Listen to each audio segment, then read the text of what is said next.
Okay, so there's a lot of talk in the work environment. A lot of people have their professional portfolio, and you bring it to any interview. Everybody knows this. So what I am going to tell you now is super important for being a professional patient. These people don't know anything about you. That's just crazy talk there. Unless you're a frequent flyer, you need to tell them specifically everything that is going on with your body. I've just been placed in my patient room. I have my medical records with me, and I am able to tell the nurse everything that she asked me. You want to have a notebook that has all of your medical information in it. And before you say, I am not going to all of that trouble. Okay, the older you are, the more that you really need this. Well, listen here, partner. I don't know if I really believe so much in allergies. Well, I don't know whether I have pressure problems. I don't know much. I don't think I'm allergic to much. This is how you do it really easily. So when you go to the physician and they ask you, do you want a digital copy or paper copy? Always go with the paper copy. It doesn't hurt anything. And if you think about it, they give you a paper copy and you want it in your email or, under some file, you take a picture of it and you put it there. But always get a paper copy if you're going to listen to me about making this notebook. Because if you're not, okay, just go to the next video now, because just forget it. So, okay, a lot of people are like, but wait, they have our medical records online now, so we don't really need to do this. Okay, I'm a big advocate in taking care of yourself, and I've run into this. Okay, I went to the gynecologist, and then I went to go get my mammogram. Well, I chose to get my mammogram over at a hospital. Well, the hospital system doesn't talk to this provider's system. They're separate. So they weren't able to pull up anything about my provider. Well, it was the first time I had gone to this provider because I was new to the community. Okay, I didn't remember her name. And she had told me, okay, these are all the places that my insurance covers. I'm like, cool. So I did some research and I went to this hospital because I really liked what the reviews said, which I never go anywhere without reading reviews and some other things. We'll talk about that another time. So the systems didn't talk. So this provider here didn't know anything about this and vice versa. So after I got the mammogram done, they didn't send it to this system because they don't talk, right?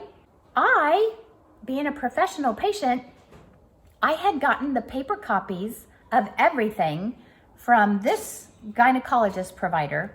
I got paper from this mammogram that stated that I had had it done. Then when this provider called and said, okay, we're checking up on you because you were supposed to get your mammogram done. And I said, I did. It came back negative, which negative is a positive. Yay. And positive is a negative. And so, anyway, came back negative, which was great. And I told them, and they said, And I said, don't worry about it. I have a copy. I'll send it to you. So I sent it to them, and I also keep the copy in my notebook because I don't know what happened once I sent it to them. Sometimes, people are people. They get a paper and sometimes it ends up in the shredder or it gets filed under a different person. Things happen. You cannot just rely on systems. Advocate for yourself when you go to the provider's office. They might ask you, when was the last time you had labs done? I don't know. Are you gonna say, okay, hold on just a minute. I've actually had people in urgent care say, oh, well, just a minute, I'll look. And they're thumbing through stuff, No, I don't have time for that. So if you have the paper, then you can just open it up to the lab tab and you look and you're like, it's right here. And I actually have copies of the labs because also if you're saying you know, like maybe you have anemia, well, we're gonna wanna do like some blood work, right? No, I just had blood work. Well, see, we don't know what your blood work was, so we're gonna wanna take that. Okay, so you get stuck again. Okay, really, if you don't like being stuck all the time, you need to have the stuff that keeps you from getting stuck with a needle. Like, come on. It helps you. Always have that with you. It's really important to go as a professional patient. You want like receipts from the pharmacy? The only reason why I say receipts is because it's easy. You get the paper, you shove it in the little folder under pharmacy, and then you know what meds that you've been on, like maybe in the last year, like something has come up and it's like, well, gosh, I don't know when I took that med. I don't know when the last time I did, you know, fill in the blank. Just you go through there and you look at the dates and you can figure it out. How are you gonna figure that out if you don't have those paper copies? Or take good notes on your phone? I don't know.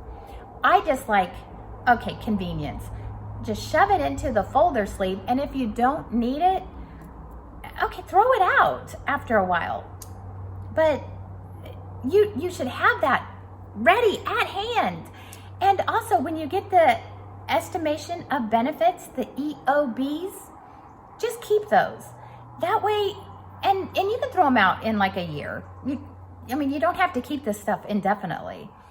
But that way, if you have your estimation of benefits, they tell you what you were seen for, they tell you what date, they tell you how much that they paid, which you might have a problem with the business office, and that would be really helpful. I use that so much, guys, like so much. If you've been allergic to a medication, you should definitely, you know, have that together. Like I took this med and this is what happened, and write it on the receipt, even if that's what you want to do. Like you get that whole the whole paper that talks about the medication, right on there. Had hives, went to the hospital and almost died.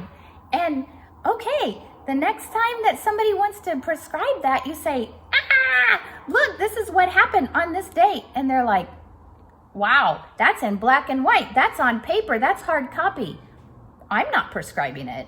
Absolutely not. You've just taken care of yourself. Professional patient, become one. It's not difficult at all. Another thing, if you fill out the paperwork at home online and you have that notebook that I told you about, your medical notebook, and then you can just open it up, write the stuff down. But also, we are going to want to know what you're allergic to, and don't leave that blank. We're ready to sit and wait for the provider to come in. In the meantime, I can go through my notebook and find things that I don't really need anymore. Then I can keep it up to date for the next time that I come to the provider. I might find out a little more about me. But I'm being a professional patient. I really hope that this is going to take care of my issue. What pharmacy? You know, I don't know whether this prescription is really what I wanted. Oh. Well, I don't know. What pharmacy do you think you ought to call it into? Oh, no, that's over yonder. I don't want to go to that one. But now I don't care what one that you call, but that's over yonder. Yeah, no. Now where is that one? Yeah. You know, do you have anything like closer? Oh, yeah, no, not closer here, like closer to my house. Oh, well, my house is like 20 knots, 20 knots over, to the west there of, town. Yeah. No, there's not a whole lot over there. No, sir. Or ma'am, sorry. Yeah, there's nothing over in that area. I thought it would populate up, but no, it hasn't populated nothing. Oh, no, there's not a pharmacy over there. Well, yeah. Okay, sure. Just pick one that's, in like the area, just not over yonder. What got into that provider? Leave a comment. And as always, I listen to my heart and I listen to yours too. And it matters.